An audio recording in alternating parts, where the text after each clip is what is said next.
Okay, so we have looked at laws that deal with the issue of securities in the primary markets, the Securities Act of 1933 primarily, and full disclosure to investors. Now let's look at laws that regulate the operation of the secondary markets, and we'll look at some regulatory bodies or organizations, and then we'll look at the types of orders that are submitted in the secondary markets, and we'll be finished with this clip. So let's start by looking at the Securities Exchange Act of 1934. So a year after the first laws were enacted, another round of laws came into being, and again, this was all a response to what happened in the market, the crash of 1929. And so the Securities Exchange Act of 1934 governs the secondary trading of securities, and it created the Securities and Exchange Commission, the SEC.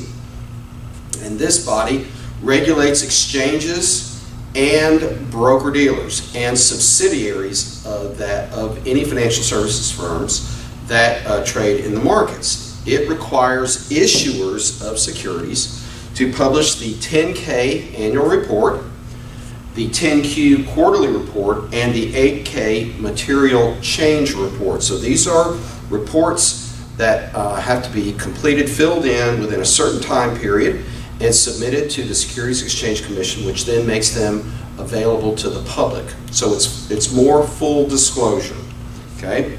Then we had the Maloney Act of 1938 that came 4 years later that allowed for the formation of associations to self-regulate the trading of securities. And basically what happened was, in response to regulation from the government, the investment or brokerage business asked Congress if they could do some self-regulation or self-policing, and that's what happened.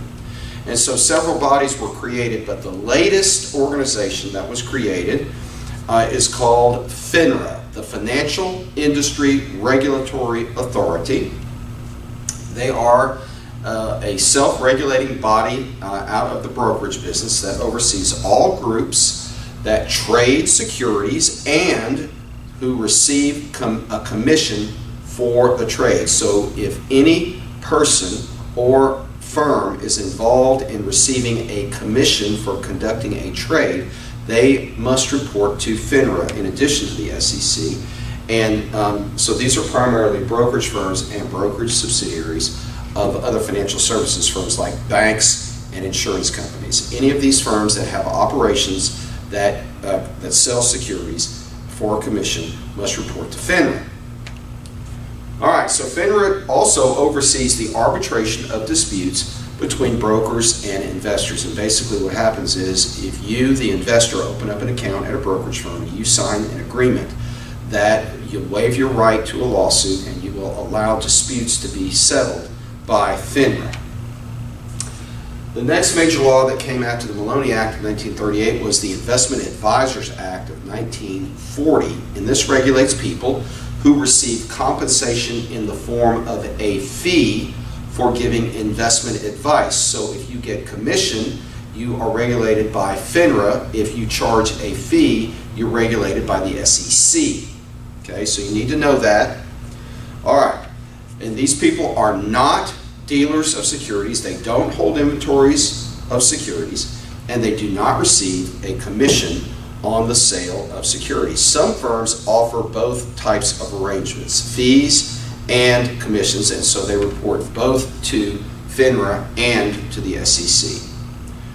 People who receive compensation for giving advice, not commission, but compensation in the form of a fee, are called registered investment advisors, RIA.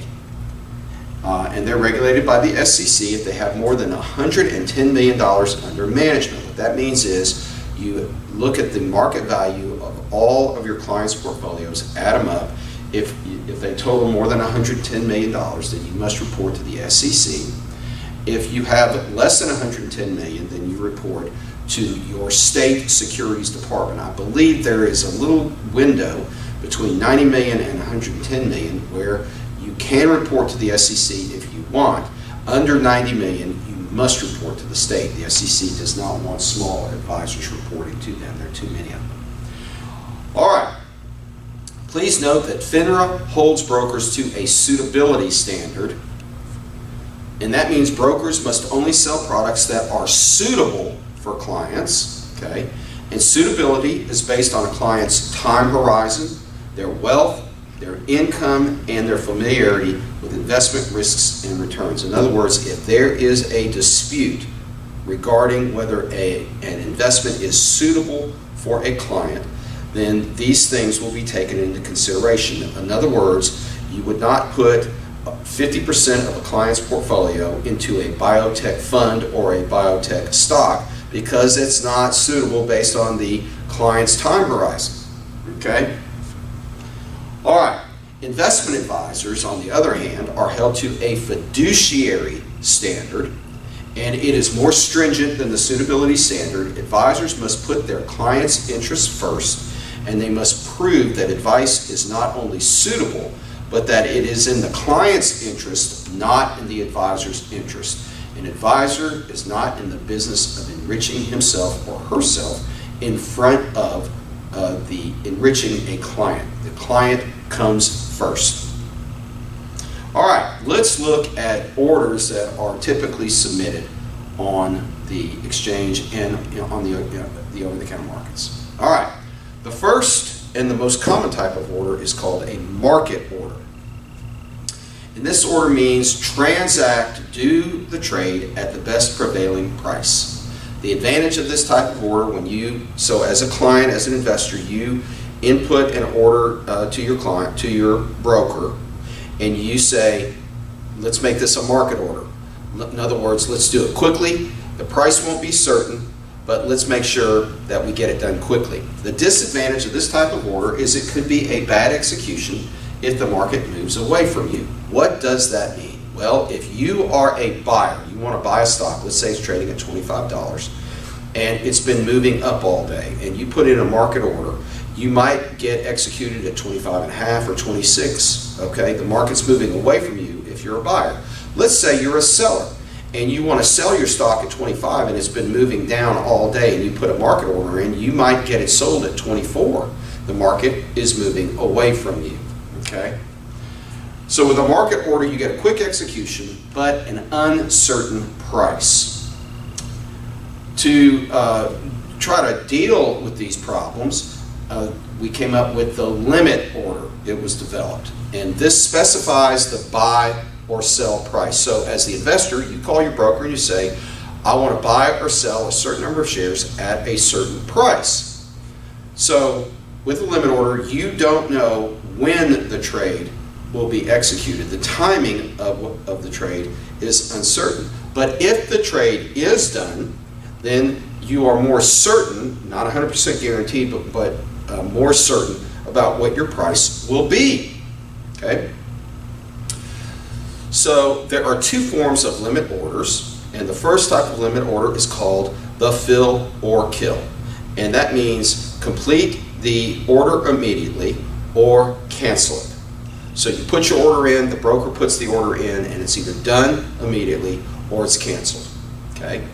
And then the second type of limit order is called the good till canceled, where you put your order in, the specialist puts the order in the limit book and executes the order whenever the market price and the volume reaches the desired amount. In other words, they keep the order on the books until they can get it done. Okay? Don't forget about that order. All right. So only exchanges formally accept limit orders, but you can work an order on the over-the-counter market. In other words, you can tell your broker, try to get it done. The broker will call their trading desk and tell their dealers, let's see if we can get it done, the volume and the price that the client wants. Okay? So limit orders do protect investors, but again, if the market moves away from you, you might miss an opportunity to buy at a low price or to sell at a high price. Okay, let's look at short sale, another type of order. Now, I talked about the put option, which is a way to make a profit on a stock that you think will go down. And when I was describing a put option, I also mentioned that there was a type of order that could be done, a transaction that could be done, that would allow you to make a profit on a stock that goes down in price. And that type of order is the short sale. Okay? So you do a short sale if you believe a stock's price is going to decline and you want to profit from the decline. So in the markets, you can make money if a security goes up in price or if a security goes down in price. All right. So it involves borrowing the stock from a willing investor. So what does that mean? Well, when you open up a brokerage account, you can ask your broker to include you in their securities lending program. That means that any stock that you buy, you are willing to loan that stock out. That means that someone borrows the stock from you, they owe the stock to you, you still own the stock, okay? You're just loaning it out. Well, why would you do that? Okay? Well, the lender, you, the investor who owns the stock, and is part of the securities lending program, you hold the proceeds when the stock is sold. You loan the stock to the person who wants to sell it short.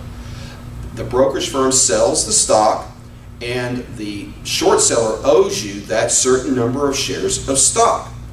And so the proceeds from the sale of the stock goes into an account, and you, the lender of the stock, earns interest on the proceeds. Also, if the company that issued the stock pays a dividend while the stock is out on loan, then you, the lender, are entitled to that dividend. So you also get the dividend. So you get interest on the proceeds and you get the dividend. Okay. Then the borrower of the stock, who's the short seller, remember, owes you a certain number of shares of stock. They don't owe you money. They owe you stock. If the price of the stock drops, the borrower, the short seller, buys the stock back at the new price, which is lower than the price for which he or she sold it, and the borrower gives the stock back to the lender. Don't worry, we're going to look at an example. All right, for example, 110 shares of a stock are shorted at $25 per share. Okay, so the short seller has borrowed 100 shares of stock. What do they owe the lender? Money? No, they owe the lender 100 shares of that stock. That raises $2,500, which goes into an account and earns interest for the lender of the stock. Okay, the stock price falls. Let's say the stock price falls $5 per share to $20. So it's shorted at $25, and now it's at $20, and the short seller does what's called covering the short. They buy the 100 shares of stock back at $20 a share. What does it cost him or her to buy the stock back? $2,000. So they had the $2,500 that they raised for shorting it. They used $2,000 of that to buy the stock back. They give the 100 shares of stock back to the lender of the stock, okay? And the profit on the short sale is the $2,500 that it was shorted for, and the $2,000 minus the $2,000 that was used to cover it, $500. So the lender of the stock gets their stock back. They earned interest. They got the dividend. Meanwhile, the short seller was right. The stock price went down, and he or she made $500 on this trade. Okay. The problem with short selling, like with all investments, is risk. Remember, the risk with a short sale is that the stock price goes up. If you are long the stock, meaning you own it because you think it's going to go up, what is your risk? The risk is the stock might go down in price. If you buy a stock for $25 and it goes down in price, how much can you lose? $25 per share. But if you short a stock at $25, how much could you lose? Well, limitless. It could go up and up and up. Okay, there's no limit on how high it could go. So that is the risk of a short sell. Okay? All right, so two other orders we'll take a look at. First, the stop loss order. If you are long a stock, you buy a stock because you think it's going to go up, but you want to limit how much you might possibly lose, you put in what's called a stop loss order. Investors designate a sell price and they put an order in, a stop loss order in with their brokers, and they say, if the stock falls to a certain price, then sell it. A certain price that is below what we paid for it. Okay? And what you do is you limit the loss from a possible decline in the stock's price. Okay? Let me say that when you, as with all limit orders, you cannot guarantee 100% guarantee that you'll get your price. If there's a disruption and the stock starts dropping rapidly, you might not get your price. You'll probably get close to it, but not exactly on it. So you buy a stock for 25, and you might put in a limit order in a stop loss order of 22, and that means you buy it at 25 because you think it's going to go up. But if you're wrong, you want to limit your loss to $3 a share. Okay? Now, remember that a stop loss guarantees a loss if the stock price dips down to the sell target, because the stop loss price is below what you paid for it. So you're guaranteeing yourself a loss. So you have to look at the volatility of the stock before you set your stop loss target. Let me explain. Let's say that you buy the stock for $25 a share, and that on the average day it moves 10%. Okay? Well, 10% on a $25 stock is $2.50. Okay? So if I were you, I wouldn't set a stop loss at $22.50, because you could very well hit that in one day. And I don't think I'd even set it at maybe 20, because what if it went down 10% and went down another 10%? So you have to decide where you set that stop loss price, and you don't want to hit it due to a daily or a week, even a weekly type of volatility. So you have to be careful when you set your stop loss price. Lastly, let's look at the stop buy. The stop buy.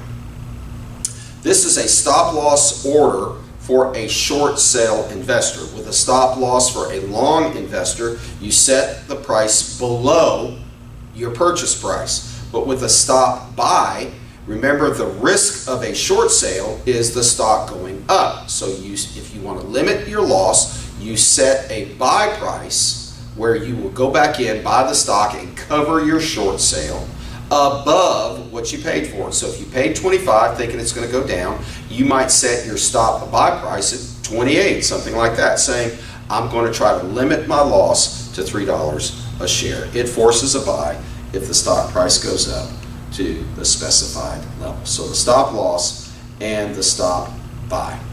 Okay, we will stop it there. Speaking of stop, we'll stop there, and we'll go on to margin transactions. Peace out. Shalom.